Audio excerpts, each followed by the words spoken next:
रोहित पवार यांच्या संदर्भात बातमी आहे। रोहित पवारांच्या निकटवर्तीयावर विनयभंगाचा गुन्हा दाखल करण्यात आलेला आहे।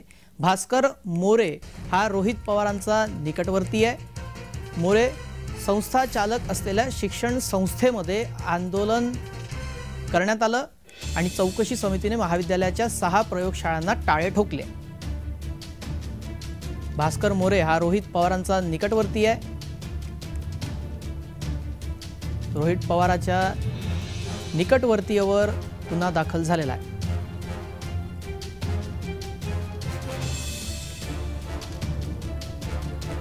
विद्यार्थ्यांनी या संदर्भात आंदोलन केलं।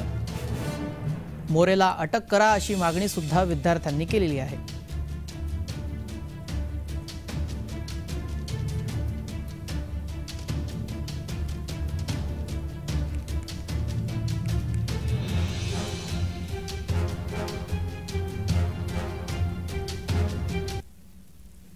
या संदर्भात अधिक माहिती देण्यासाठी आमचे प्रतिनिधी स्वप्नील जोडगे जोडले गेलेले आहेत। स्वप्नील, काय हा नेमका प्रकार घडला आणि विद्यार्थ्यांनी नेमकी काय तक्रार केली आहे? नक्कीच श्रेयस, जामखेड तालुक्यामधील रत्नदीप मेडिकल कॉलेज याचे अध्यक्ष भास्कर मोरे यांच्यावर विद्यार्थ्यांनी आर्थिक, शारीरिक तसेच मानसिक छळ केल्याचा आरोप हा विद्यार्थ्यांकडून करण्यात आलेला आहे।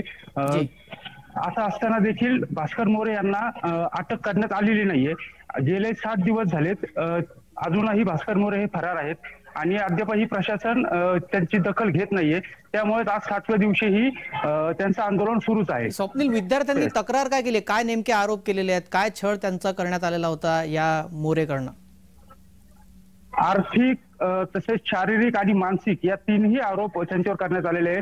फी असेल, फी जास्त प्रमाणात घेतली जाते, तसेच विद्यार्थ्यांना विनयभंगाचा प्रकार देखील करण्यात आलेला आहे आणि तसा गुन्हाही जामखेड पोलीस स्टेशनमध्ये दाखल करण्यात आलेला आहे। गुन्हा दाखल झालेला आहे पण अद्याप कारवाई करण्यात आलेली नाही। कुणाचा पाठीशी हात आहे असं बोललं जात आहे। काय या संदर्भातले आरोप प्रत्यारोप होत आहेत?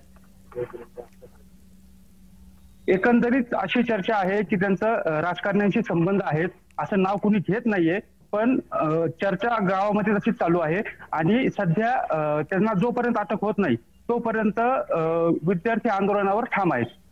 जी, रोहित पवार यांनी यावर काही आपली भूमिका व्यक्त केली आहे का? त्यांची काय भूमिका आहे? रोहित पवार काल घटनास्थळी दाखल झाले होते, आंदोलनस्थळी। त्यांनी तिथे पोलीस प्रशासनाला आदेश दिलेले आहेत, लवकरात लवकर तुम्ही भास्कर मोरे याला अटक करा अशी त्यांनी तंबीच पोलीस अधिकाऱ्यांना दिलेली आहे। जी, या प्रकरणामध्ये आणखी काही तपासात उघड होतं का यावर आपण लक्ष ठेवून राहा। तुर्तास धन्यवाद आपण दिलेल्या सविस्तर माहितीसाठी।